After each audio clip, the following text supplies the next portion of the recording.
मान लो दूर कहीं जंगल में एक बड़ा सा पेड़ टूट जाता है तो वहां पर कुछ ऐसी जोर की आवाज होगी। पर सच तो ये है कि वहां का माहौल कुछ ऐसा होगा।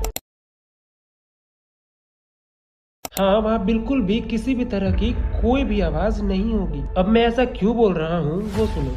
देखो, असल में साउंड जैसी कोई भी चीज हमारे यूनिवर्स में एग्जिस्ट ही नहीं करती। ये सिर्फ वाइब्रेशंस होते हैं जो कि हमारे कान कैच करते हैं और हमारा ब्रेन उसे साउंड की तरह कन्वर्ट करके हमें सुनाता है। मतलब साउंड जैसा कुछ भी हमारे आसपास होता ही नहीं है। ये सब कुछ हमारे कान और हमारे दिमाग द्वारा क्रिएट किया गया एक इल्यूजन है। तो साउंड की एग्जिस्टेंस तभी है जब उसे कोई सुनने वाला हो, otherwise it's all completely silence.